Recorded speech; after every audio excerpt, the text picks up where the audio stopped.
to The Plain Truth. I'm your host, Plain, and each week we like to get into the mysteries of the world around us. We sat down for a series of chats with Richard Sauder, but had some sound quality issues, and so we edited as best we could and bring you a discussion of his ideas about underground bases and the machine that's attacking the Earth. Without further ado, we bring you Richard Sauder, the well-known author of books dealing with underground bases and undersea bases, and he also has a web blog that I recommend a lot called Event Horizon Chronicle Blogspot. Richard, are you there? Yes, and I would like to amend the address of my website just a little bit. That's eventhorizonChronicle.blogspot.com. Right. But what I recommend is people search on your name. Yes. and that's Richard Sauder, Sauder, and then I think they will find that, as well as your very interesting book, Hidden in Plain Sight. Would you like to discuss that a bit? Well, yeah, it came out in 2010, and the spring of 2010, so about 3.5 years ago. It's the not anymore, but it's the last of the books that I brought out on the topic of underground bases and tunnels, and also undersea bases and tunnels. And the genesis of this inquiry and writing for me is I started in the 1980s when I first moved out to the Southwest to go to graduate school. I subsequently completed 2 graduate programs out first in New Mexico and second in Arizona. But when I arrived in the Southwest for the first time in my adult life, I heard people seriously discussing the reality of underground bases. And at that time, back in the 1980s, it really was not a topic of public discussion like it is now. And there were no books that you could go and buy on the internet or in the bookstores dealing with this topic. And I found it very strange. I just listened to what people were talking about, and I thought, well, that's bizarre, but what if it's true? I was so busy with my graduate studies that I really couldn't pursue investigation or research.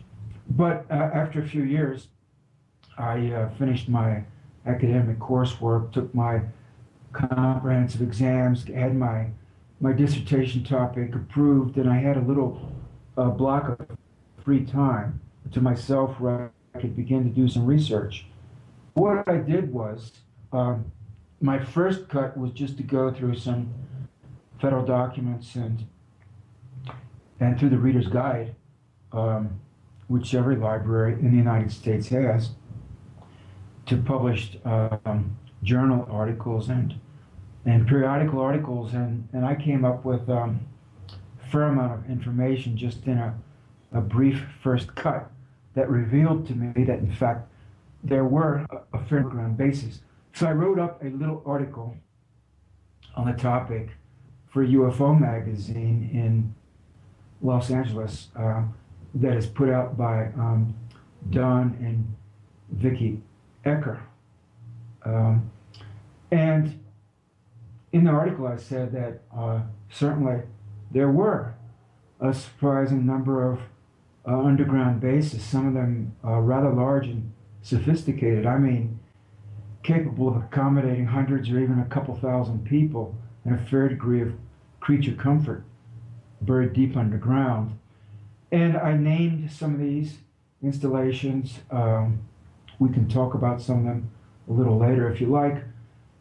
And then the second thing I said was, since I had heard these stories about underground bases in the context of secret military programs involving cooperation with off-planet groups, especially the extraterrestrial beings known as the little gray beings,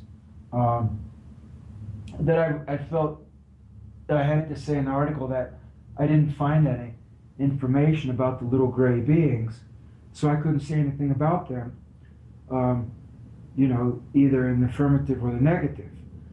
But that indeed there Did were. you find any swastikas? Well, but that there were indeed these underground bases. We can get to that later if you like. Yeah. Um, but that, uh, and that's where I left it. I documented what I could and let the more sensational aspects go because I couldn't then document them and still can't. So I put that out. An article came out about the first part of November of, that would have been, I think it was 1992. And I thought that at that point that I had exhausted the topic, that was about all that could be said about it, until several weeks later, the last week of 1992, I believe it was, when I was in a deep sleep. It was the week between Christmas and New Year's, and I was living in Albuquerque. I had a small alley apartment, and I was in a deep sleep one night. In the middle of the night, it must have been the wee hours of the morning, about 1 or 2 o'clock in the morning, and I suddenly awakened from a deep sleep, but I was still very, very relaxed physically. I hadn't moved. I was laying on my back, and as I awakened, I thought, you know, why am I waking up? I had the impression that something was not right somehow, and suddenly I heard a voice in my ear, just in one ear, and it was a very clear voice, but at a quiet volume, somewhat similar to the effect that you would have if you put just one earbud in your ear, or these little earpieces that you used to use with transistor radios back in the 20th century, where you'd stick a little earpiece in your ear and you could hear clearly. And that was very much like that. Well, I heard this voice. It was the voice of an adult male speaking normally accented North American English, educated man. It was not street slang or anything like that. And he started out this way. The first thing he said to me was, "The underground bases are real." He just said that very emphatically.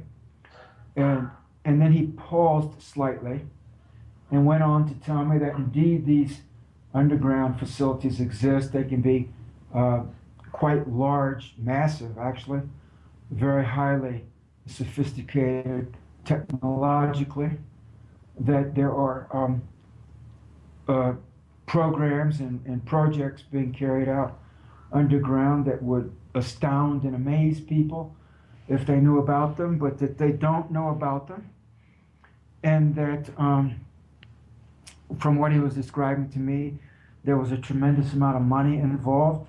Various agencies and large companies and organizations, just huge activity underground, just mind-boggling. You know, not only from the technological standpoint, but from the administrative, bureaucratic, and organizational standpoint, the number of people involved, and the technology, and the secrecy, and the size of these facilities. It was just mind-blowing.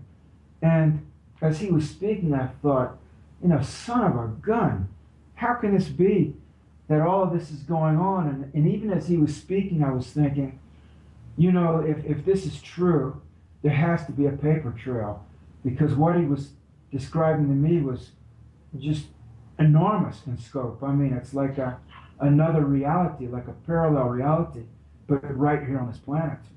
And I thought, you know, well, it's so huge that there's got to be a paper trail. You cannot totally hide something the size of what he's talking about. And so he spoke, you know, maybe a couple of minutes, and then he stopped as suddenly as he began. And even when he was speaking, I had the firm impression that it was a real man talking to me, not an angel, not a spirit, not a ghost, not extraterrestrials. Not for 1 second did I believe that I was losing my marbles and losing my grip on my sanity. From the very beginning, I assumed that he was speaking to me, and I mean from the first 5 seconds, that he was speaking to me using some kind of brain transmitter, probably some kind of electronic transmitter that targeted my audio, the audio inner ear, if you will, and that he was downloading to me information that was probably true. I had the impression as he was speaking that it was true. And so the next day, of course, I went back to sleep after that. It was the middle of the night. But when I woke up the next morning, I remembered what happened during the night, and I thought, if this is so, I'll start a document search. I'll do a literature search and see what turns up. So I did. And I went to the library, and I mean a serious research library with lots of American government documents, technical documents, and that kind of thing.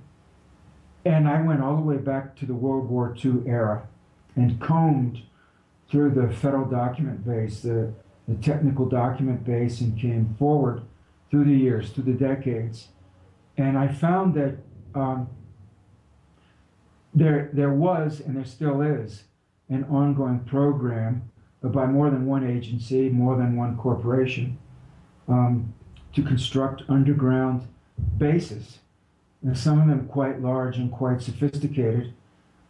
And I also found a lot of information about plans to construct massive, deeply buried underground tunnel systems, including high-speed tunnel systems.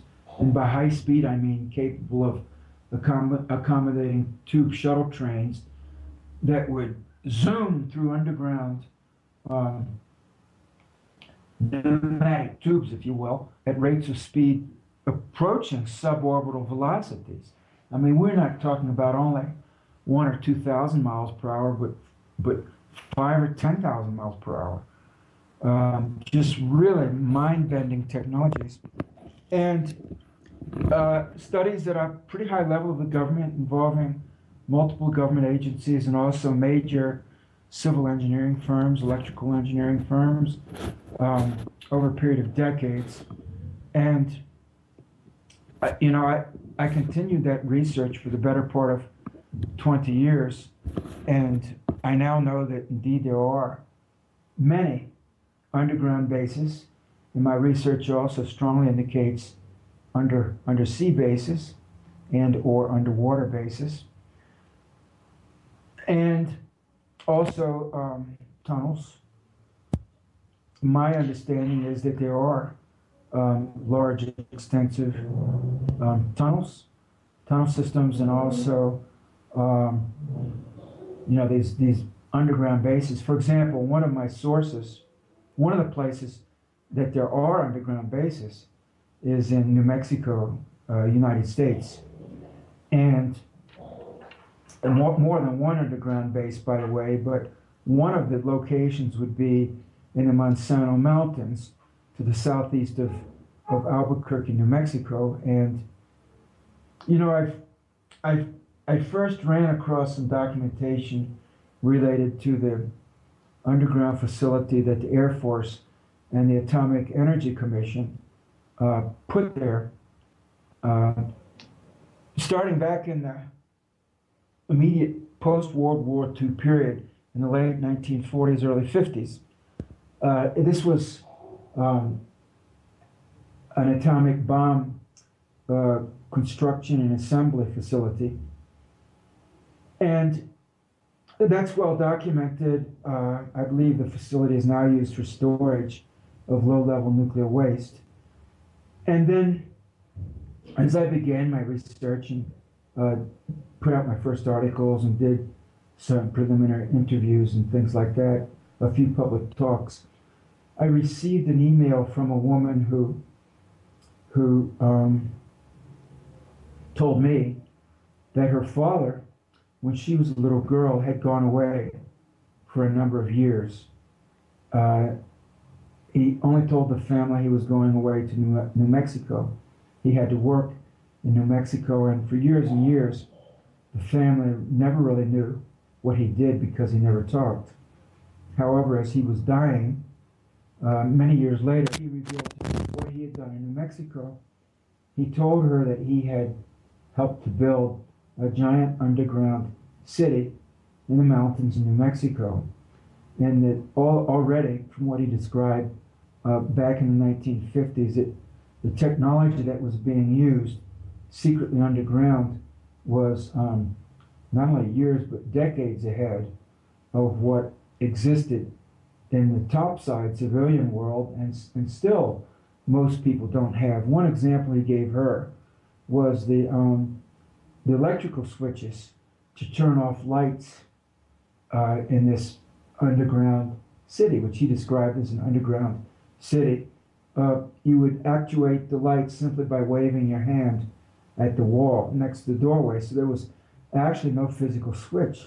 You would just wave your hand, and there was a detector there that presumably would detect either the electromagnetic field in your hand or maybe some thermal radiation from your hand, infrared radiation, and would turn the lights on. That type of thing they had underground like 70 years ago, 60, 65 years ago. And people still don't have that today in the houses or the office buildings. So we're talking whatever's underground, it's not just years, but decades or more ahead of what we see in our ordinary lives in terms of the state of the art, technological state of the art. And then subsequent to that, I came to this guy. I was at the MUFON conference in Albuquerque. It was about 1989 or 1990, and fell into a conversation with a man about interest in underground bases and tunnels. And as we were talking, he told me that he had spent his whole career as a hard rock miner for federal agencies. And so I asked him, for instance, what kind of projects did he work on? And he said, well, for example, I helped build the Monsanto underground base on the outskirts of Kirtland Air Force Base and the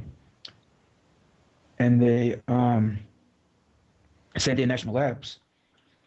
So I said, well, what can you tell me about that? And he said that it was so extremely compartmentalized that they were blindfolded when they were taken into the mountain to work, and had the blindfolds removed when they got to the work area.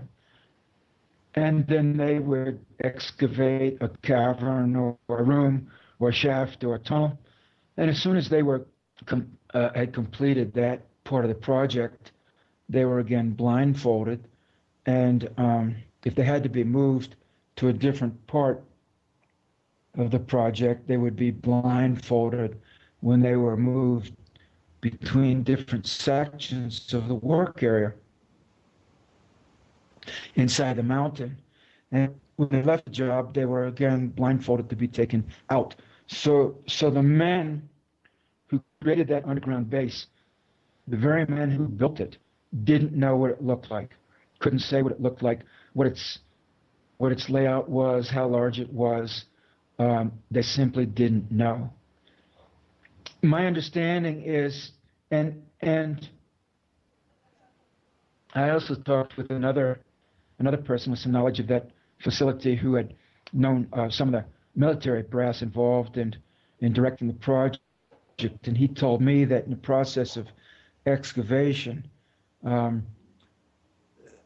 that they ran into a fair number of veins of gold ore inside the mountain, and when they would blast or work near the gold ore, it would either melt it or it would blow a lot of the ore out so they could remove it, and that the generals in charge of the project confiscated all of the gold and the gold ore for their own use. And since it was a very highly compartmentalized project, they got away with it. There was no one to tell them no, because the only oversight that there was by the generals with top security clearances.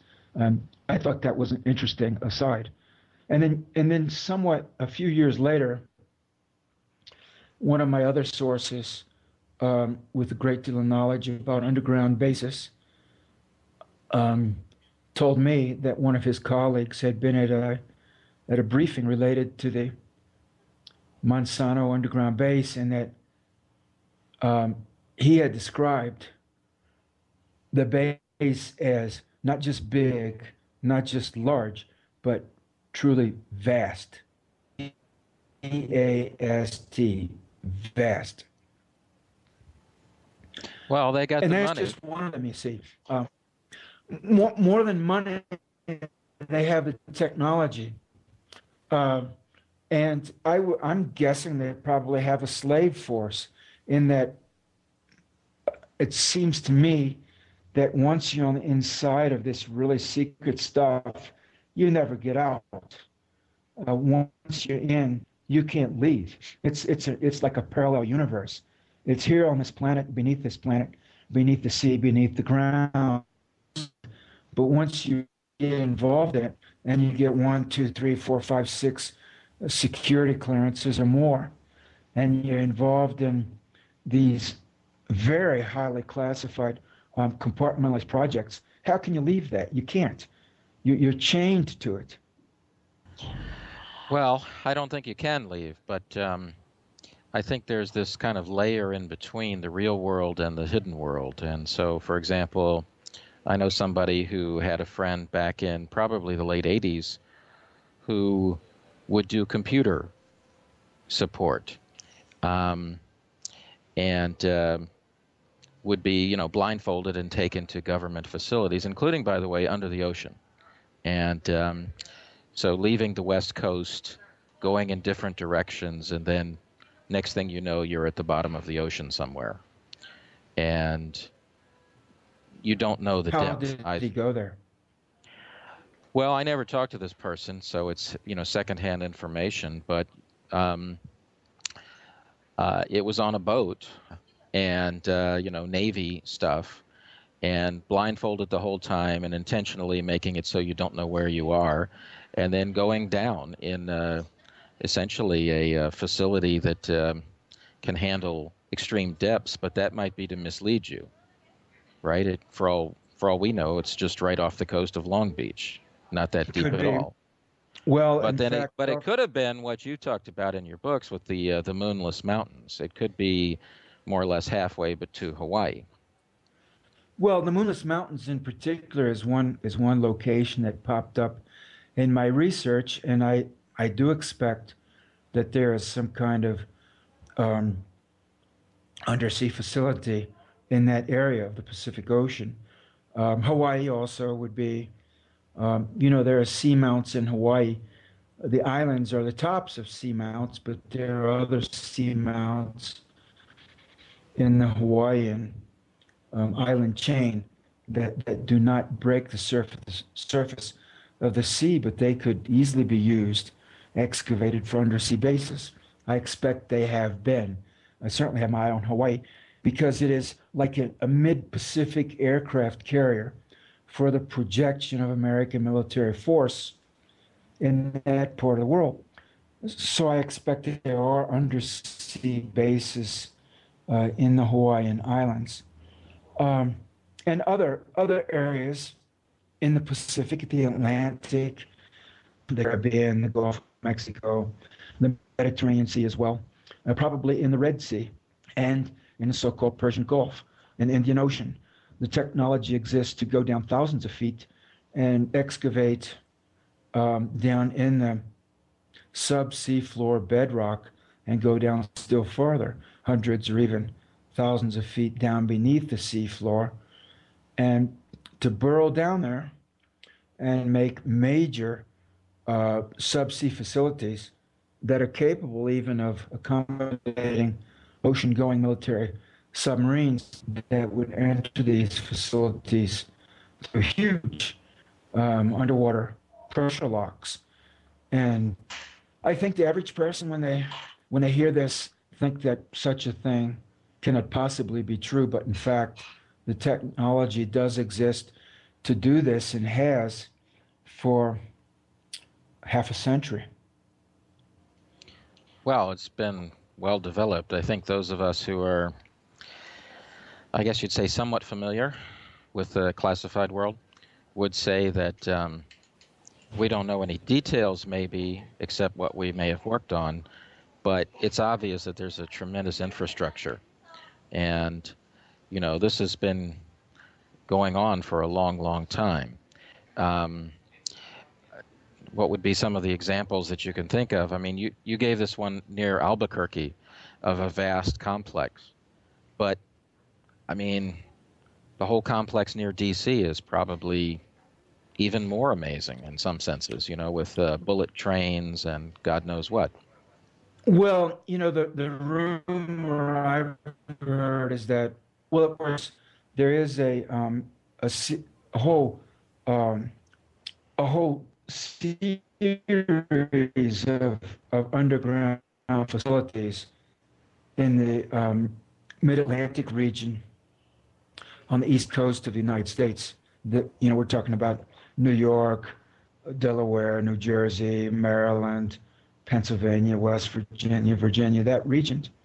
Well, Richard, I thought we'd take a slightly different turn here, like to do those on my show, and get into something that's slightly related. But you're a man of Tidewater, Virginia, right? That's correct. I was born in the old Riverside Hospital in Newport News, Virginia. Well, I have some familiarity. I'm what you might call a DC Virginian. How's that? Um, and I guess you could say my family's neck of the woods would be colonial. How's that? As in the Rockefeller Foundation, what they did to good old Williamsburg. And you know, are you familiar with the rumors of stuff being underground there? Well, Do you know what let I'm me, talking about? Manly Hall's wife was a fanatic about the whole Sir Francis Bacon's works, including, of course, Shakespeare and other things, yes. uh, being buried under Williamsburg. And there have been different digs at different times and then stuff hidden and whatever. And I was just wondering if you have any knowledge or interest in that. Well, I know nothing about that per se. Mhm. I um, I did grow up very near to Colonial Williamsburg. I have fond memories. Well, I won't say fond, but I do have, Memories. yes, clear memories of going to the dentist when I was a kid. The dentist office we went to was right on the corner uh, of Dog Street, right in front of the Wren building on the campus of the College of William and Mary. And just down Dog Street, about one block, was where the Dog Street, by the way, is Duke of Gloucester Street. It's the main street in Colonial Williamsburg that extends from the corner of the campus of the College of William and Mary, where the Wren building stands, straight down to the House of Burgesses, which was the um, uh, House of Representatives, if you will, during the colonial period for the colony of Virginia.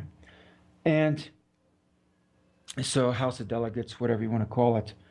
Um, anyway, the dentist office was there, and so we used to go to the dentist. And if we had a good visit and we had no cavities, he would give our mother a certificate redeemable at the candy store next door for candy. Well, he was a progressive businessman. He was trying to Oh, he was trying to drum up business, no business, doubt. exactly. Yes, I like that. And I we like we that. just we just loved that. We had good teeth, and we ate a lot of candy, man. But anyway, Best of so both worlds. from uh, from a young age on, I went to Williamsburg many times, and with my parents, of course, as a child, and then I attended the College of William and Mary. for 2 years in the early 1970s or mid 1970s. And so I know the area well. And what I can tell you is right across Interstate 64 from Colonial Williamsburg is Camp Perry, which is the CIA's main base, oftentimes referred to as the farm in colloquial conversation. And Camp Perry, which, if you look on the map, is actually a United States Navy reservation. It's a Navy base, but it's really where the CIA has its main training facility. And then right next door to Camp Perry is the Yorktown, the Cheatham Annex of the Yorktown Naval Weapons Station. And then after the Cheatham Annex is Yorktown Naval Weapons Station. And then once you go down the peninsula a little further, you come to Langley Air Force Base, which should not be confused with the Langley CIA headquarters in Northern Virginia.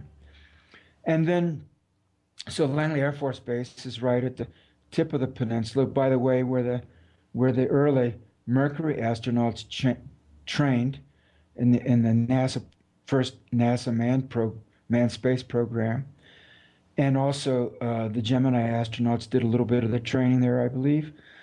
And then as you come up the other side of the peninsula, you there used to be an old fort called Fort Monroe right there in Hampton Roads, right off of Hampton.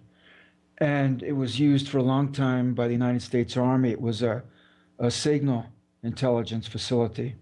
And then coming up the other side of the peninsula, you had the Newport News Shipyard and Dry Dock Company, where many of the warships for the United States Navy have been constructed, going all the way back, I believe, to the World War II period and before.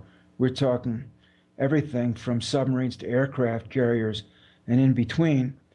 And then you come up a little further, and you have Fort Eustis, the Fort Eustis Army Base, which is for years was one of the main transportation, where the Transportation Corps was trained. So that whole peninsula is extremely heavily militarized, was when I was a kid and still is.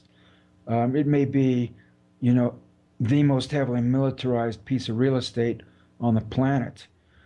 And I know from an acquaintance I had in earlier years, whose father worked there at the Yorktown Naval Weapons Station and its associated Cheatham Annex.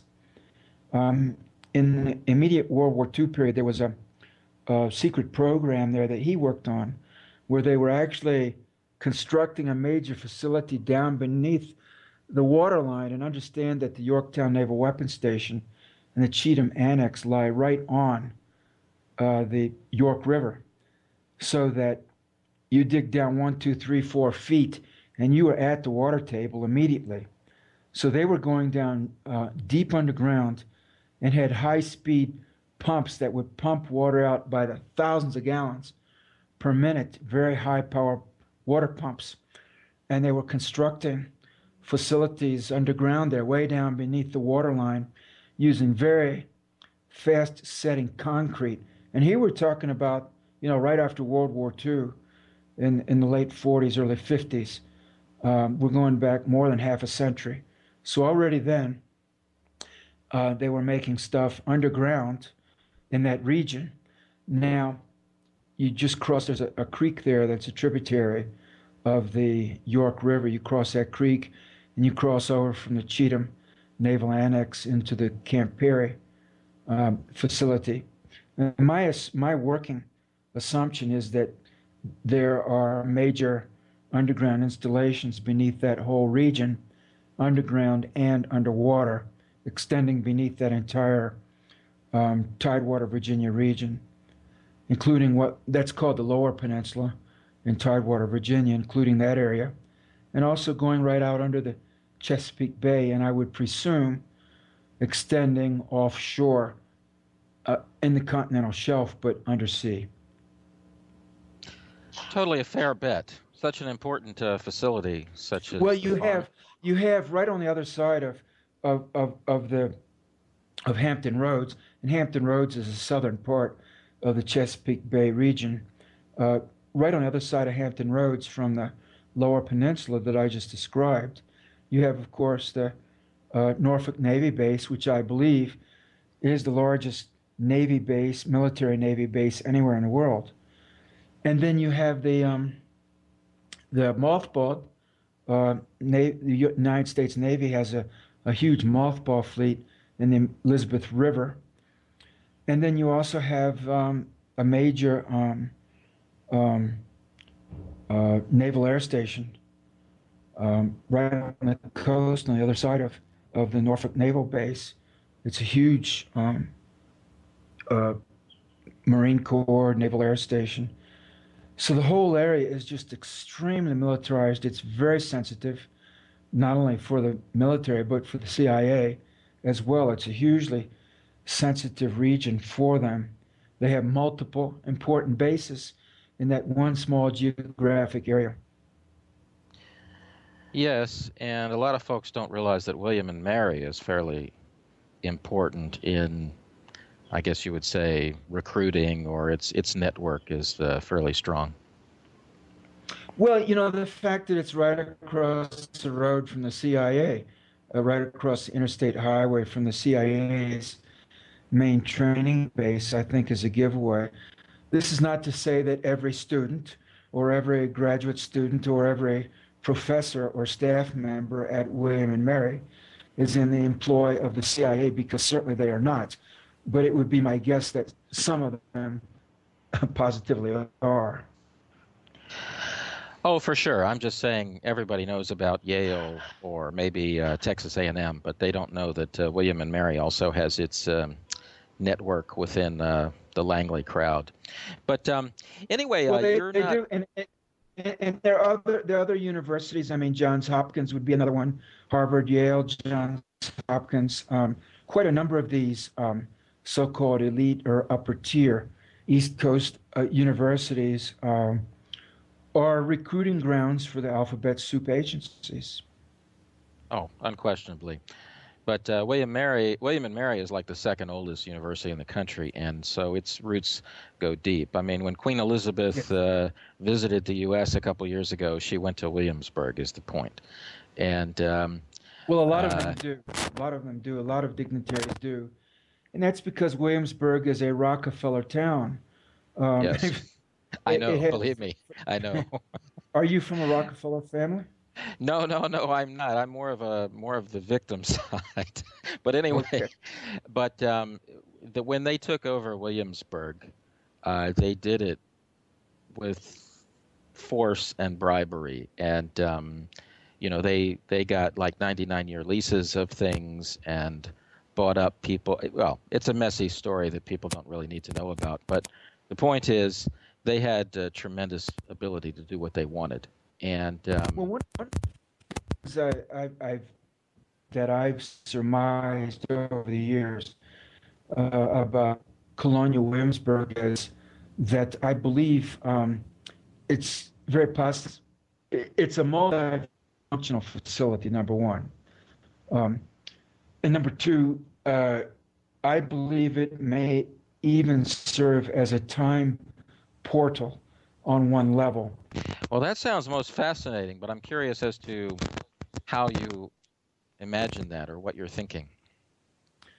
Well, one of the first experiences I remember as a young child, along with one fine spring day, uh, witnessing a troop of British soldiers come marching down the road where we lived. We lived in a rural area of Warwick County in a community called Denby, and now that has been incorporated into Newport News. So you won't anymore see what the place where I lived as a young boy. It's vanished, so to speak.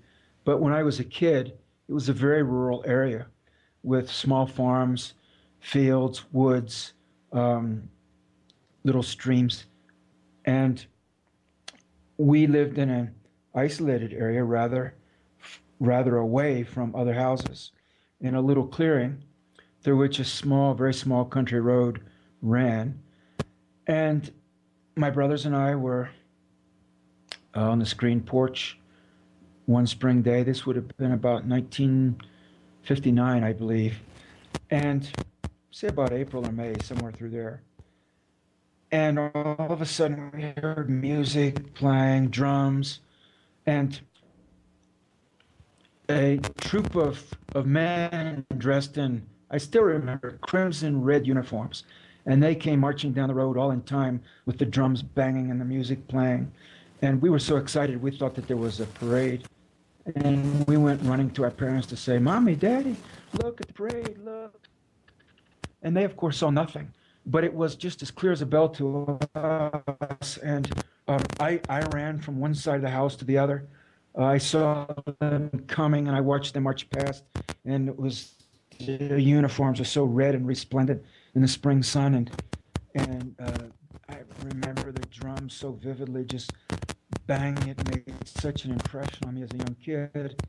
And then I ran to the other side of the house and watched them march away down the road until the trees swallowed them up and they were lost to sight, and the sound of the drums and the music faded away, and I couldn't hear or see them anymore. And there have been some other experiences like that in Tidewater, Virginia, and also at other places. Gettysburg, for example, from time to time, people have seen the old Civil War troops. For whatever reason, I and my brothers saw a kind of stitch in time, if you will. We jointly entered a kind of time bubble with this troop of British redcoats that came marching down the road. Of course, there wasn't a parade where we lived, not then, not now. And our parents were completely oblivious to it. They thought we'd just lost our little boy minds. But it was all very clear and vivid to us. And my assumption is that, and as well, when I was a kid, there were so many flying saucer and UFO sightings in that small region of coastal Virginia where we lived. I'm presuming that area is a kind of portal where, and that this was noticed over the years by the powers that be, if you will. It may even have been why the people who colonized Virginia, it may have been why the Virginia Company chose to colonize that region. That may have been known by occultists through whatever means from early on, going back centuries. I don't know. But I do know that Colonial Williamsburg is there, and that I had that experience and other experiences as a young boy, and that others have also had many, shall we say, non-conventional experiences in that region then and since. I'm presuming that with a little engineering, a little tweaking, you could make use of that. And if, for example, it were known to the Rockefellers that, hey, there are people who from time to time see the British redcoats just come marching out of time, if you will, and then march back into time, why don't we make use of that and also go to and from the colonial era, as they seem to do? Well, that's a very interesting and good question. I think Williamsburg has, I mean, any place that has the serious interest of people like Manly Hall, I think we have to consider what may be going on. And then the idea that such an important CIA facility would be there, as you say, that area has so much, it really makes one wonder. And I suspect there's a hell of a lot going on there. And then in the early years, yes, and in the early years of the manned space program, the Mercury astronauts and also a fair number of the Gemini astronauts trained at Langley Air Force Base. And they actually lived, many of them, within a mile or so of Williamsburg and of Colonial Williamsburg. My father knew where some of the Mercury astronauts lived because he was a photographer for the Daily Press newspaper. And so he would be sent out to photograph them when they had photo ops. And he got to know these guys on a first name basis because of photographing them repeatedly over a period of a few years. And actually, even knew where some of their houses were. And so occasionally we would go out on Sunday, and I remember driving by on Sunday drives as a kid, some of the Mercury astronauts' houses, and he would say, well, that's where Alan Bean lives, or Scott Carpenter, or what have you. And to me as a little boy, 5, 6, 7 years old, that was just the way the world was. I had no concept of what that meant or what these men were. It was just natural. They're the guys that are going into space, and they live, kind of close to us. And I drove by there with my daddy, and to me, it wasn't unusual. It was just the most natural thing in the world. Well, mentioning the astronauts, one wonders if that isn't where the good hypnotists were to make it so they don't remember things, or they do remember things that weren't there, or stuff like that.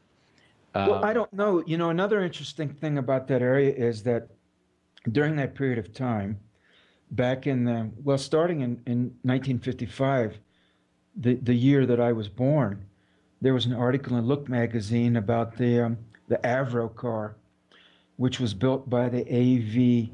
Rowe company. They were contracted to produce a flying saucer by the American military. And they did, only to announce that it really didn't fly. So they were abandoning the project. And it was called the Avro car, based on the A.V. Rowe company. And so they built this prototype flying saucer that they then announced after a couple of years of work really didn't fly very well, so they were abandoning the project. And that flying saucer ended up in the Transportation Museum at Fort Eustis, which was right across the Warwick River from where I grew up. My boyhood home was on Lucas Creek Road, which is at that time was the nearest road parallel to Warwick River, which separated Mulberry Island, where Fort Eustis is located, from the Lower Peninsula. And I don't know why the United States Army has that flying saucer in their Transportation Museum, but they do. My suspicion is that, in fact, that was a public relations propaganda cover to provide cover for real flying saucer programs that actually did work and did produce cutting-edge technology. But this was presented to the public as the American military's flying saucer research and development program that failed. Well, I don't think it was ever intended to succeed, and I think the real UFO R&D technology program was so deeply buried that you wouldn't read about it in Look magazine. Richard, everything's a cover. We all know that. Yes. I was at a meeting, I don't know, 10 years ago or something, and I was talking to a guy there, at the breaks and doing things. And he was from Germany, and he worked for an anti-gravity research laboratory. And so, of course, I asked him different questions. And essentially, one of the questions would be, what's the most interesting thing about your job? And then one would be, what's the most frustrating? And for him, the most frustrating issue was that he felt that everything had really been solved as a practical matter. And so he was just essentially trying to find what's been hidden for 50 or 70 years. And he also said something interesting. He said that a lot of the research that's available is fraudulent. Right? So if you assume on the internet or wherever in some books or something that this A proves B, said, verify it. Because a lot of it is not true at all. They're trying to mislead you as you get into the research. Yes. And that's no surprise. Any of us have been around a while know that everything's a cover. And so the Avro car is just another cover. I mean, you can see a video of it, right? Gliding around and hardly looking usable and, that kind of thing, right? Yes. And you can see, oh, well, of course the military is going to say that's not very important. And again, it's just, I've mentioned this before, but the famous remote viewing program at Fort Meade was in a fairly visible location with no budget in a condemned building, right? And Yes. it was really, in my opinion, a cover. It was the version that people could find. Jack Anderson, the famous reporter, investigative, Yes. muck-breaking kind of guy, heard about it, and there were all these rumors. But look, that's not where they put something that, they put the real deal in that underground place in New Mexico or whatever, right? That you Exactly. were talking about. They don't put it Exactly. in a place that anybody can see in a condemned building that, you know what I mean, that just stands out like a sore thumb. Now, the listeners may not realize this. They may say, well, yeah, but it was inside Fort Meade. Yeah, but you got to realize how big that is and how many people, the whole D.C. area, everybody is in the government business. I mean, Yes. that's essentially. And so it would be a very visible location for those within the system, is what I'm trying to say. And that's not where they Yes. put the sensitive stuff. It's out in New Mexico or whatever.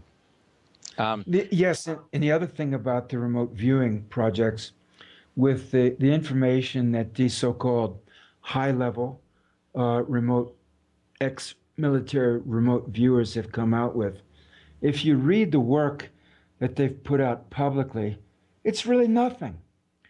If these guys are so brave, if they're so good, if they're so fearless, if they're so decorated with medals, why the hell aren't they telling us the truth about the Kennedy assassination? Why aren't they telling us the truth about the secret UFO programs? Why aren't they telling us the truth about all of these underground bases and the things that are going on in them? Why aren't they telling us the truth about where the many thousands of people that vanish into thin air in the United States alone every year are going? What's happening to them? Why don't they tell us the truth about the extraterrestrials? Why don't they tell us the truth about what's really on the moon? I mean, if they're so brave, I don't need to name their names. Their names are out there publicly. If they're so brave, if they're such manly men, if they're such highly decorated, such courageous men, what the fuck are they hiding? well, I mean,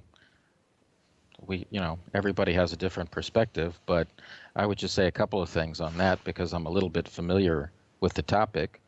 I would say that many of them do say the truth, but they only want to say it in private, in a place where there is no recording around, right? So that's the first thing. Um, and then B, there's a secondary thing. A lot of them truly believe, and these are not quote unquote bad men, a number of them truly believe that people cannot handle the truth. And Only they can that, handle the truth. Only they can handle the no, truth. not only they, but only from their perspective, whatever, 5% of the people or something, can handle dealing with certain things. And, Well, you that's know, awful. That's awful condescending and paternalistic. of course it is. Of course it is. But I'm just saying that is, I mean, come on, who gets into the intelligence world? Condescending, paternalistic, bright people, right? And Well, if you spend time, I'm not sure how bright they are. I'll differ with you on that. You know, I well, on distinguish tests. between Hmm. being clever, or maybe even between having a high technical IQ and being bright or being intelligent. Now, I'll give you for instance, with what's going on in Fukushima right now. We had really bright people, if you will, technically clever people, PhDs in chemistry, PhDs in nuclear engineering and nuclear physics, who have built this nuclear infrastructure that is now all around the world especially in the northern hemisphere, and it's killing the planet. So if your genius IQ results in killing the planet, how intelligent can you possibly be? Well, okay, defending that is a tough one, but Richard, let's go take another example, okay? And then we'll skip remote viewing and we'll, Yes, with ETs or something, or sure, controversial, right? Because that gets sure, into religious and other issues, right? And exactly. let's take something simple, okay? Um, and that is the Cold War.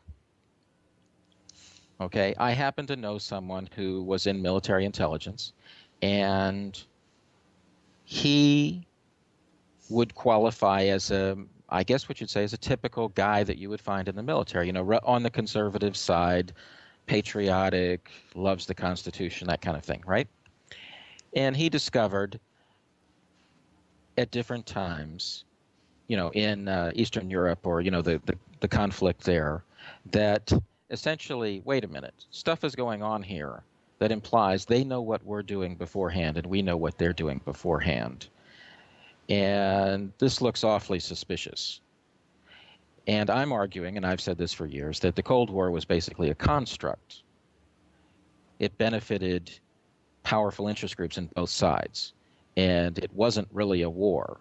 It was a business arrangement. I agree. And, I agree. okay, now if you take that perspective, though, you got to realize people are joining the military, sending their sons over to fight in Vietnam or whatever it is they're doing, right? To fight communism, right? That's what they said. That's what they said. That's what they said. Well, you're old enough to remember this. You know Vietnam and all that, and America, love it or leave it, and all these other things. But the point is, now these guys in the system who say, you know what, I could tell you the truth. The truth is, it's all business. It's all control. It's all whatever, right? Now, can you tell that to the parents of the guy who just, died in Vietnam? Well, I think you have to. Morally, I think you have to, because you've just murdered their children. The better question is, how can you justify not telling them? Because you've just murdered their children for money. It's just a business. War is a racket. I mean, Smedley Butler said that decades ago, and he was, for a long time, the most decorated military man in American history for a long time. And he said very clearly at the end of his career, you know what? I've just been a mercenary for Wall Street, for the big banks. And he said, as clear as a bell, war is a racket. It's just about business. It doesn't have anything to do with freedom or democracy or liberty. It's business. It's making money through the industrial slaughter of human beings. And I think you must tell the truth. And if you don't, then you're complicit in the lie. And how brave is it to be complicit in a lie that is slaughtering millions of people, you see? That's not bravery at all. That's being complicit in mass murder. That's a completely different thing.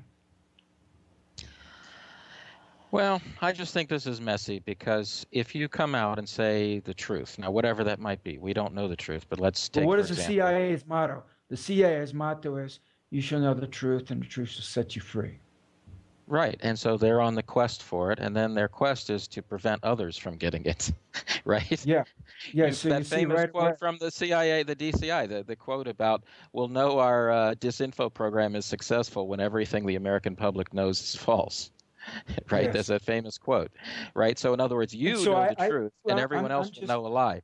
no, I'm just not going to carry the water for these remote viewers or any of these other people who buy into the system. They work for these big military agencies, or for the companies, the big companies that have the huge contracts with the military industrial espionage complex, and they buy into it. And then later on in their career, after their career, they say, well, I don't really necessarily believe that anymore, but they're still drawing these pensions from the Pentagon and from these Fortune 500 companies. What's the message there? What's the message? Well, I mean, first of all, you know that people have grandchildren, people have a lot of complications that put people in the system, and you know that as well. You've heard it a million times, and so I can't defend it. I'm just saying that they do have a perspective that the most obvious thing is if you come out and say, hey, guess what? There are three different kinds of ETs, and one of them's got a base in New Mexico or the Antarctic or something. All that's going to happen is you'll be attacked relentlessly and hassled. You'll lose your pension or whatever, and it won't change anything. So the other But you know thing is, what? You know what? what? These same people did not have a problem with going to Vietnam, for example, and killing 3 million Vietnamese. That they do. The truth, however, they cannot tell. Murder people, they can murder people. And they can murder people knowing that it's business. That they have no problem with. But telling the truth, oh, I got grandchildren. Well, what about the grandchildren of other people that you killed and got medals for? You see, I have an issue with that. I really do. And then you draw a pension. Then you leave the system and you draw a pension for that. And you go around with medals. I'm highly decorated for this and that. Who gives a shit? I don't. And I think unless we all adopt that attitude, the wars will go on, the lies will go on, etc. I don't accept it. I don't accept it. And I'm calling these people out on a human level. If you're human, tell the truth. Don't you have some skin in this game? Or is it just all about your 3 grandchildren and no one else matters? And you spent your career killing. You spent your career in this system destroying other people, as Smedley Butler said. And he worked at the highest levels of the United States military. It's a racket. I killed people for Wall Street. And this extends to the underground base scenario. We got people disappearing by the thousands, Well, there needs to be a counterpoint to this military propaganda, and which has been pervasive. It's pervaded the culture. The American culture is a war culture. The main export of the United States, from what I can see, is war. My whole life, there's been one invasion after another, one coup d'etat after another. It just never ends. It goes on and on and on. I just can't anymore pretend that it's okay. It is massively wrong. It is massively not okay. And I can't pretend that the people that go into the military and intelligence agencies and these major corporations that create all of this war and make it go, I can't pretend that what they're doing is okay, that their reasons are okay, that somehow it's good. It is not. And good people don't go to other countries and kill other human beings. They just don't do that by any standard. Well, okay, but Richard, it's murder. Richard, I'm not disagreeing with you. What I'm trying to say is that, okay, you've talked about it many times. There's kind of a machine that's taken over the earth, right? It's like working to destruction, right? Well, there's a machine in the U.S. too. And after all, it's not even the U.S. It's more like the Anglo-American Empire. And that's really it might even be bigger than that. It's really maybe a New World Order complex. You know what I mean? It's a complicated thing. It's big, and it's ravaging this world. Right. But it is ravaging. Particularly concentrated, not only, but particularly concentrated in the United States power structure at this time. Yes, I'm totally on board with many people have willingly given themselves over to the machine. But Richard, here's the point, though. Okay, essentially it's a machine. And so in the United States, if you live in the United States, a high percentage of jobs are working for the machine.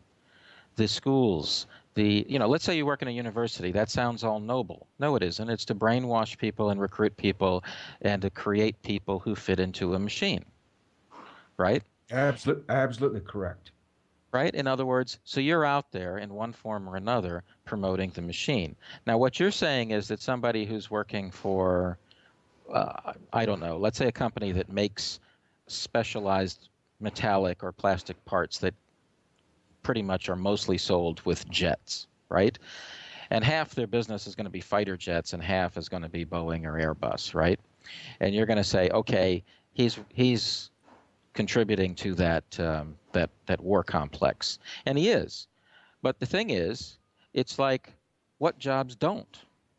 Seriously, in the United States, tell me some jobs above, food serving and whatever, that really aren't basically part of the machine that's taken over the U.S. Well, and I agree with you, and for that reason, when I I know got you my left the doctorate, U.S., but I'm just saying, yeah.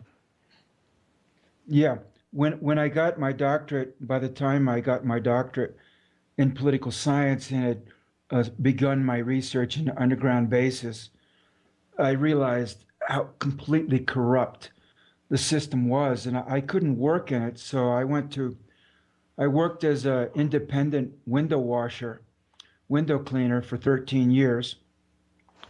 Uh, I and then I reached the point where now I have physically left the country, and I believe that if you have a conscience, you really do need to grapple with these questions and issues. And if you notice the headlines, an increasing number of people are leaving the United States, are renouncing their American citizenship because they just can't physically be a part of it anymore because it is so inhumane, so inhuman, and so corrupt. And growing numbers of people are just leaving or dropping out in their own way because they cannot participate in it. I totally can relate to that. I'm out of the U.S. normally, and but I would just say, let's say, for example, you're in Ecuador. Well, what are the businesses there? Oil and tourism come to mind, and then what? Flowers, fruit, exports, coffee. Um, let's face it, the oil goes to the oil market. The world oil market is a cartel controlled by the usual suspects, right? And it's part of the machine. The whole oil system is part of the machine, and it's destroying Exactly, the Amazon, exactly, right? So, exactly. And I don't control the Ecuadorian economy or the American economy. What I can do is the best I'm able to do on an individual level. Um, in the case of the oil in Ecuador, a certain amount of it goes to China, a fair amount of it goes to Venezuela to be refined, and then comes back to Ecuador as diesel or gasoline because Venezuela has more refining capacity than Ecuador does. A certain amount of it gets bartered to other countries in South America for products that they have, like to Chile, for example. Uh, and so the Ecuadorian oil market is a little different than the Middle Eastern oil market. But your point is correct. The whole world is is a wired machine. into this. The whole world is wired into this system, and that's by design. In the case of small countries in Latin America, um, first they were drawn into or forced into the Spanish Empire centuries ago, and then had a brief period of so-called independence, and then by the end of the 19th century had fallen under the American sphere of influence. And so these small countries in Latin America have really never enjoyed any substantial degree of what you might call political independence or liberty. They've been very much manipulated uh, by Spain first and now by the United States. The CIA has a heavy presence in Latin America, and there's a long history of coups d'etats and invasions in country after country here in Latin America. So a small Well, country why like don't, that, go ahead. well, I think though the thing for the listeners is more like, okay, so there's this machine that's not even really human that seems to be driving things, and you can see that with the lower level minions. They basically seem possessed, or they, you know what I mean. They don't really even seem like they're independent actors. They're not, Um, they're puppets. They're puppets. They're marionettes. And, right, and the and, and question is, puppets of what, right? And so, it's yes, easy. Most exactly. people just look at money because that's what they think about first and foremost is the money. But I think you can see that really, I mean, at this stage of life, somebody like George Soros has billions of dollars, right? He's successfully destroyed a dozen countries, right?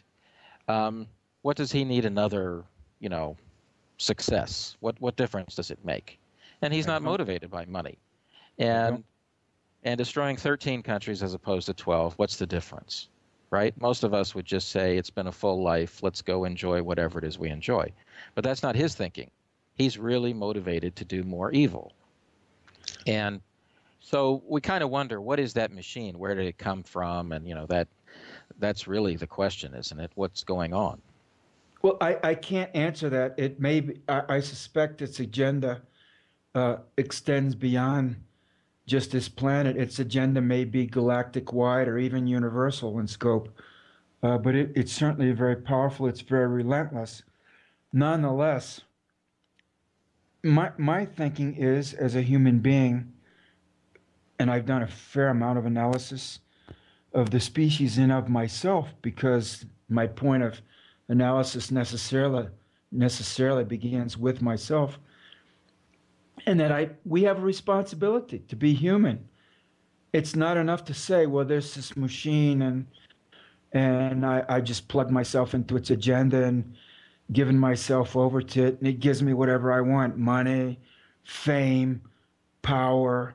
And a lot of people are addicted to these things.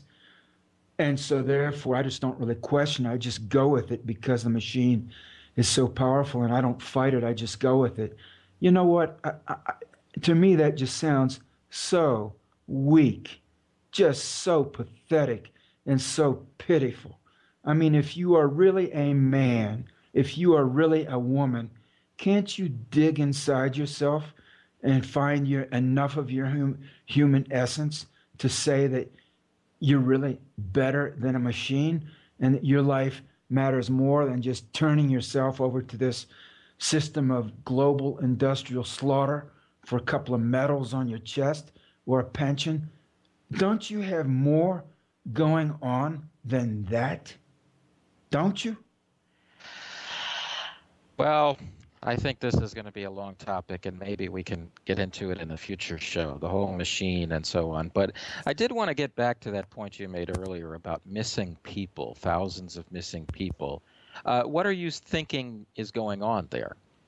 Well, I think there are a number of explanations.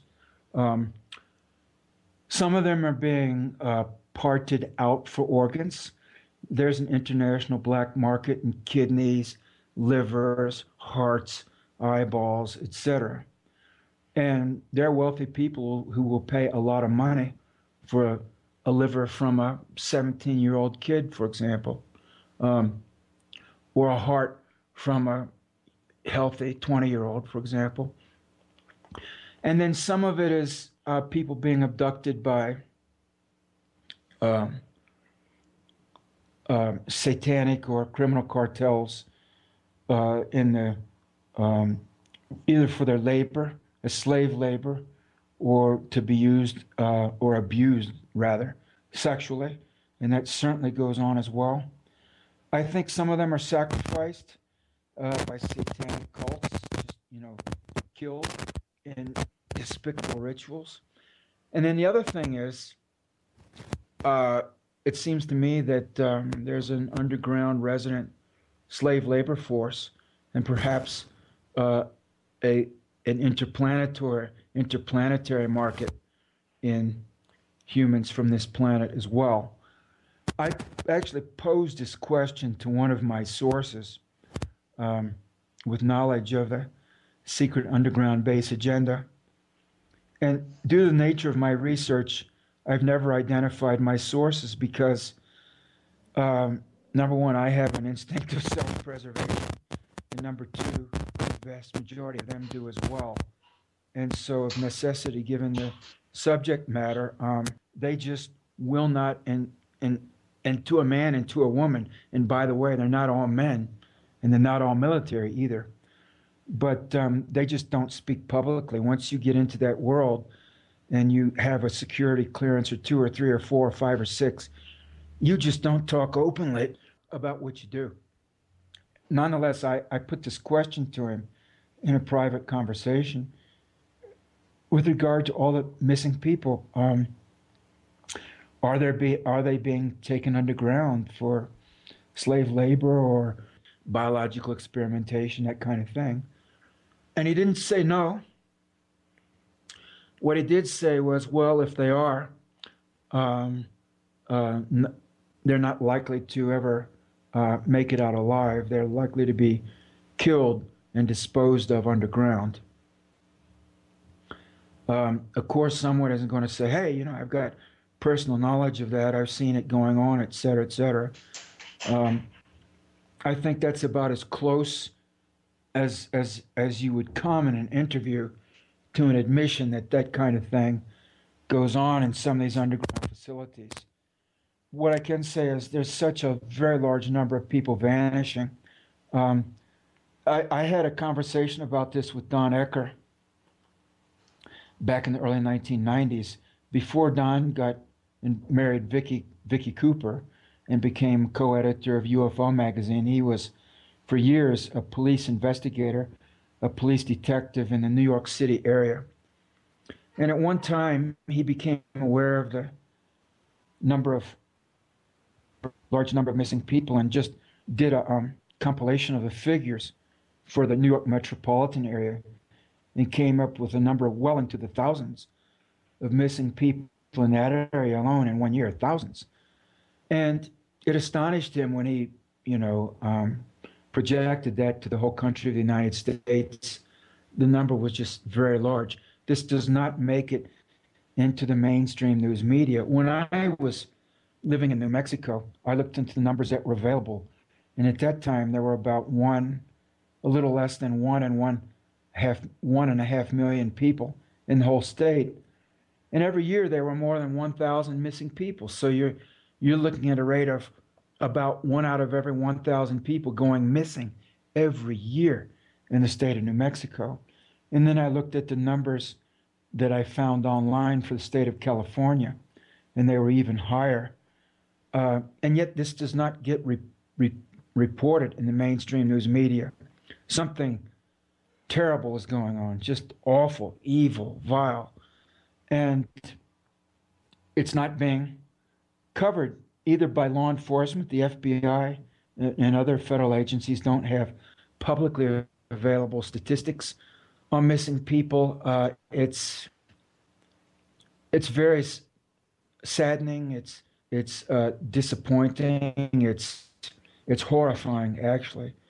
And but Richard, for our more skeptical listeners, though, they might say something yes. like, okay, but a lot of those are like murders or people who took on a different name, started afresh or left the country, because of some problem, criminal or otherwise, financial.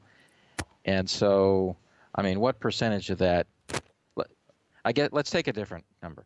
What was that number 50 years ago, 100 years ago, 200 years ago? I don't know. I mean? It's hard to know. It's hard to know because no one has ever really kept extensive statistics on this issue. So it's hard to say.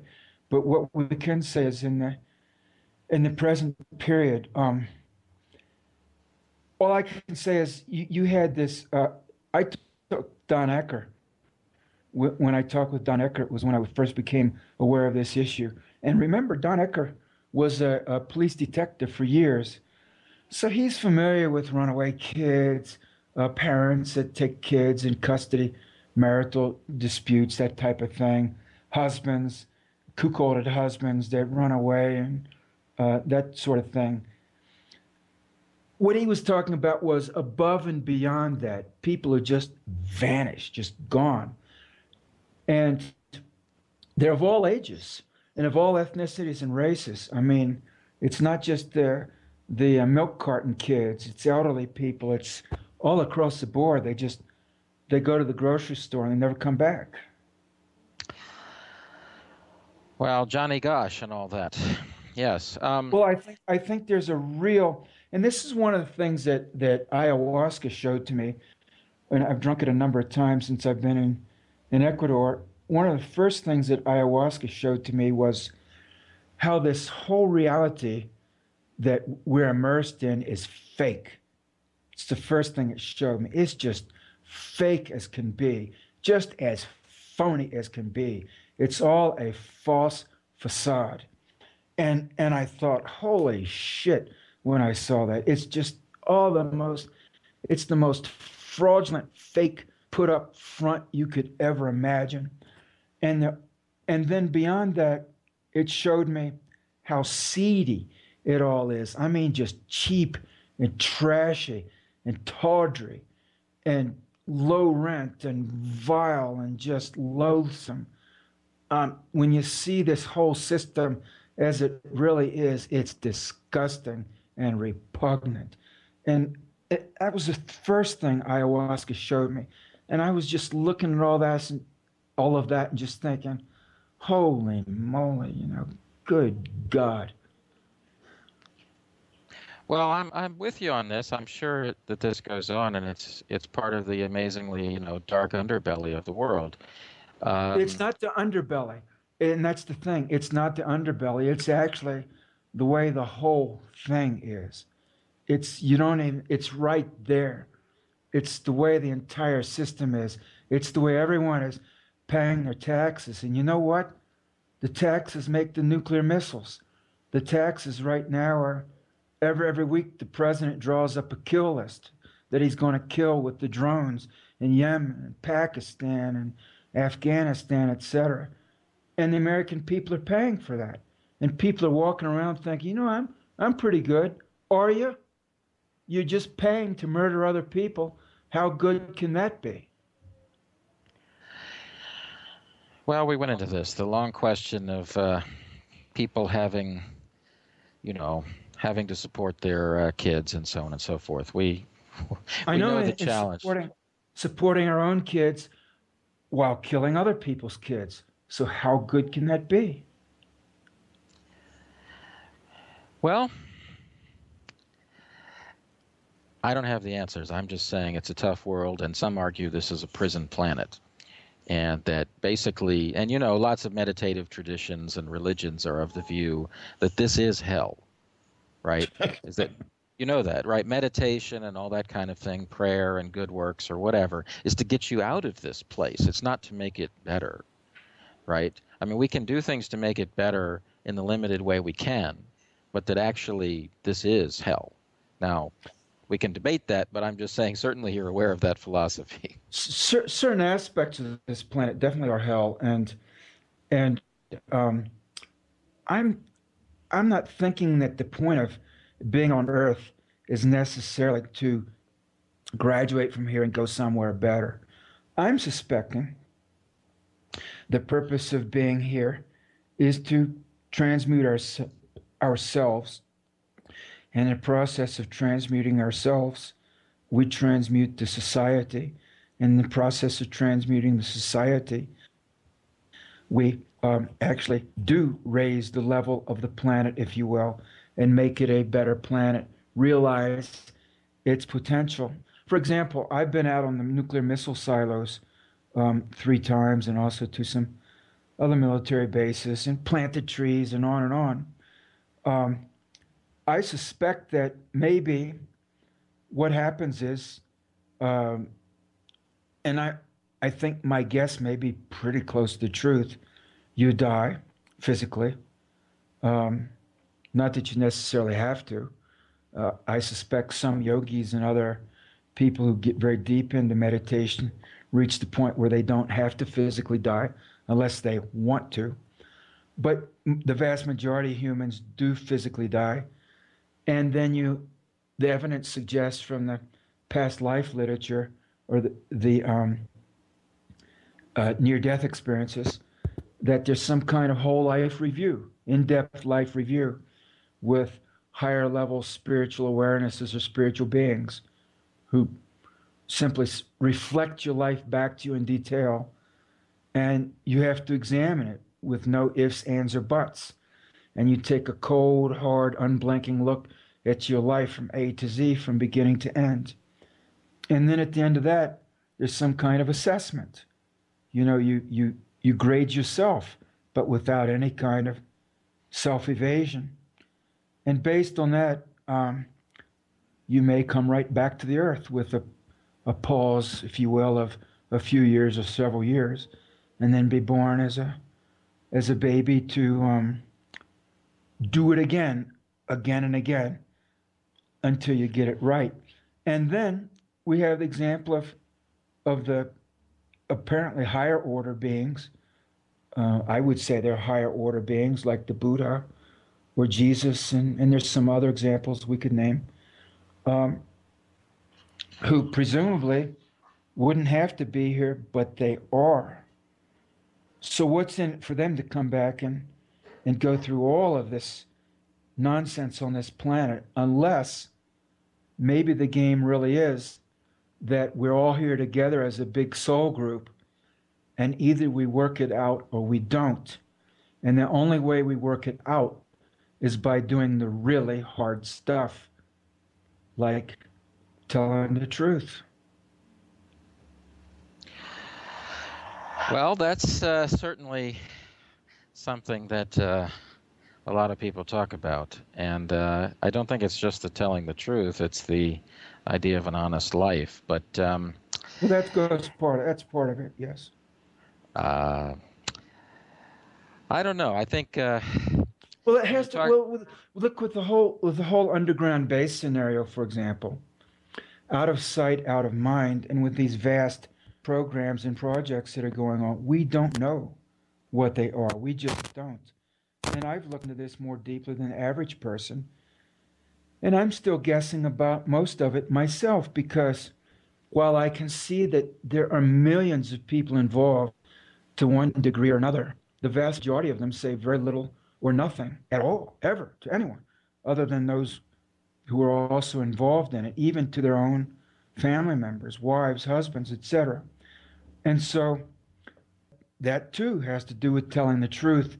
And I'm not an insider on those programs, but for whatever reason, I became privy to certain aspects of that reality, and I have endeavored to um, reveal that information that I've become aware of, and also ferreted out, if you will, through years of persistent work and effort. And were that not to have been done by me, I would say that a lot of what is now public knowledge about secret underground bases would not be, because I wrote my books, and tens of thousands of people have read them, and thank you for that to my many readers. But it also occasioned numerous radio interviews and even television interviews, network television and network radio, so that literally tens of millions of people, and maybe even hundreds of millions of people over the years, heard my interviews. And that, if you will, leavened the culture. And there are also many numerous pages on the internet that deal with this information now. A lot of, not all of it certainly, but a fair amount of it has come out through my own research. And so this is a way of saying that one person telling the truth, or a small number of people telling the truth, or even part of it, can have an impact on the society. And I'm simply saying that as human beings, I believe that's our obligation to one another. We owe it to one another. It's our planet. It's our species. We all have skin in this game. So why are we killing each other and claiming that that's okay because we're really very patriotic killers? And I'm going to hammer this theme and hammer it, because if we don't stop it, we're going to extinguish our race and extinguish our planet. And we're already well down that road right now. And if we don't have this conversation again and again, we're done for. And I'm not willing to accept that, because I'm a member of this species. I live on this planet, and it matters to me, and humanity matters to me. And by God, if you're a member of the human race, how do you excuse going to other countries and bombing people with weapons of mass destruction, B-52s, et cetera, et cetera? I want to say that on one of my imprisonments, and I've been in a number of jails and prisons from my nuclear weapons, peaceful nuclear weapons, anti-nuclear weapons demonstrations. I was in the federal prison camp in Texarkana. And at breakfast one morning, I noticed that one of my fellow prisoners was not talking. He was very morose and glum. So I said, "Hey, man, what's up?" And he said, "Well, I couldn't sleep last night." And I said, "Why not?" And he said, "Because there are all these dead people looking at me." And I said, "Get out of here. What do you mean, dead people?" He said, "Yeah, dead people. They were just looking at me and I couldn't sleep."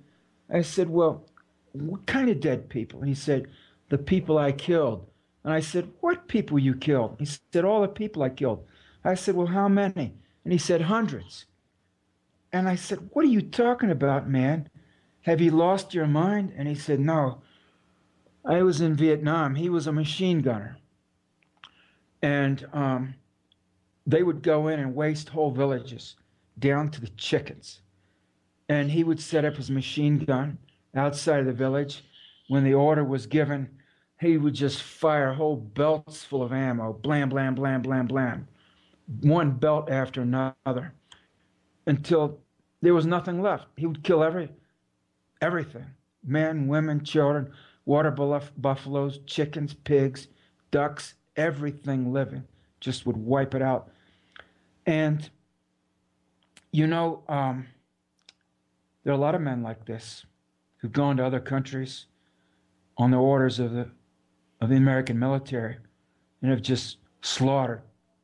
It's going on now. And it's wrong. And it's part of our society. We're all caught up in it. And ayahuasca showed that to me, how evil it is, how wrong it is, how just rotten and repugnant it is. And unless we come to grips with this and resolve it, then we're going down as a species because we're destroying one another, and it's wrong. Yes. However, I think that this may just be business as usual. I mean, empires become super militaristic as they go down the toilet. And maybe this is simply the end of the American empire. Well, in a sense it is, but they were talking about back in the late 60s. So you're going back, you know, Yeah, but 30. empires take hundreds of years to play out. Well, the American empire is not going to have hundreds of years more to play out. But what I'm saying is, as human beings, I'm not satisfied with that answer as a human being. It doesn't satisfy me. And it shouldn't satisfy anyone. We're capable of better. And actually, we are created to be better. And unless we raise our game another level, and at the very least say, you know what? Um, my purpose in life is not to just set up a machine gun and mow down men, women, and children by the hundreds. That is, shall we say, not soul fulfilling. Unless we get to that point where we tell our children that that's wrong. And by the way, that's taught in Sunday schools. Thou shalt not kill. Thou shalt not kill. And then those little children that learn that as little children, thou shalt not kill, go out 15, 20 years later and kill by the hundreds and thousands and up to the millions. And all I'm saying is, as human beings, not only are we capable of doing better, we must do better. And please don't, not anyone, insult my intelligence by telling me, "Oh, but I was in the army and I was under orders in Vietnam or in Iraq or Afghanistan." Who cares? You made that decision to go and kill, and it was wrong. And as a human being, you have a responsibility not to murder other human beings. That is fundamental. Well, Richard, a philosophy class is, you know what I mean. I can't answer every Well, this is objection not and position. philosophy. This is not philosophy. If you're going down the street and you pull out a knife and you kill and gut someone there on the spot, that's murder. Okay? That's murder. That's not philosophy. It's just plain wrong. And if you go to another country and do that, why is it right? It's not. It's still murder. And don't tell me, well, I got decorated by the Pentagon. I don't care. I don't care. You shouldn't have been there. You should have refused the orders because you're a human being. You are not a killing machine. And if you're telling me, hey, I'm just a killing machine, you've abdicated your humanity. Well, Richard, I'm just saying that if I were in the position where they sent me the draft notice, I don't know what I would have done. That's all I'm saying. Well, And I had to register for the draft when I was 18 years old, and I went and registered as a conscientious objector. So it's not hypothetical for me. I'm telling you what I did. okay. And were they to have said, well, you have to go, I wouldn't have gone. You see, I would have gone to jail. And I was prepared for that, or gone to Canada or some other country, or gone underground. And you see, there were a lot of guys that did that in the Vietnam era. There were just thousands and thousands and thousands. It was an issue that they faced. It was the last year that the draft was operative. But I did have to go and register, and I had to go down to the draft board and file the papers and explain my thinking and my reasoning, and so I did face that issue. But with my nuclear demonstrations, you see, it was the same thing. I wasn't drafted directly, so to speak, but indirectly I was, in that in the society in the United States, the presumption is you're part of the society. You'll pitch in and support the insanity, except that I don't support the insanity. I object to it. And I went out onto the nuclear missile silos again and again to say that, you know what? I don't agree. I disagree. I really don't like what's happening here. I really don't agree with the preparations for nuclear war. And as a human being, I object so much that, you know what? Put me in jail. Put me in jail. Because I don't go along with what you're doing. It's wrong. And I can't participate. I can't cooperate. I can't pretend that I agree with you and your thinking, because I don't. And why everyone else isn't doing that is beyond me. I don't get it. I don't get it. Well, we find that in your blog. You have made that very clear. I How don't you get feel it. about. I mean, everyone's living on the same planet. It's well known what the effects of nuclear weapons are. It's well known that there are just thousands of them. And the vast majority of the people, 99% plus, are walking around like, hey, it don't have nothing to do with me. I'm not involved. Oh, no? Really? Well, it's not simply that. Come on, it's the other question is which battles do you choose to fight, right? There's an endless amount of evil and injustice and whatever around the world. I mean, uh, right now, presumably somewhere in Southeast Asia in the mountains, there's some terrible tragedy going on, right? Or the Amazon or whatever, right? And so Well, some people choose to you know, fight, let's say, the environmental destruction. Somebody else chooses to fight the drugging of people, or you know what I mean. The list goes on and on. There are like a million injustices that we can all name without even working up a sweat. And so the question that's is, right. You know what do what? you You know what? There's what? so many millions and millions and millions of people involved in any of this. None of it who don't raise a finger or raise a voice or get bothered about almost anything. They go to work Well, if they now, have a job. well, now, Richard, now They you're come getting home. back to this issue of the mindset in places like military intelligence or whatever, that 95% of the people are asleep or are sheep-like and that kind of stuff. And now you're making their argument. Their argument is that they are not awake, they don't want to be awake, and they're hard to awaken. And actually, like Plato's cave, if you escape from the cave, see the world outside, and return, and you tell them, they get angry about it. They don't want to know. Well, no, I'm not making at all the same justification that the people in military intelligence do. I am, to a degree, making the same observation, but coming to a different conclusion entirely. Um, and that is that, okay, you're asleep, but you know what? It's your responsibility to wake up. I don't care if you would rather sleep. It's your responsibility to wake up, not only to yourself, but to me, but to others. And it is well known. For example, I've read that during World War II, the Nazis learned early on that there was about 5% of the population in the camps that they set up that they had to control. And if they controlled that 5%, the other 95% easily fell into line. So this is well known to anyone who works with large organizational structures or tries to govern any type of movement or social or is involved with social control or social policy to any degree. Um, okay, I accept that it's a fact, and there's also the 20-80 rule, 20%, 80% rule that says much the same thing. Um, okay, but you know what? I'm still not satisfied because I live on this planet and it's dying. And what bothers me is there are so many issues, true, and there are so many issues because the vast majority of humanity are what you might call, and the microeconomists call, free riders. They're just along for the ride. They're takers. They're not givers. They're users. They're not creators, et cetera, et cetera.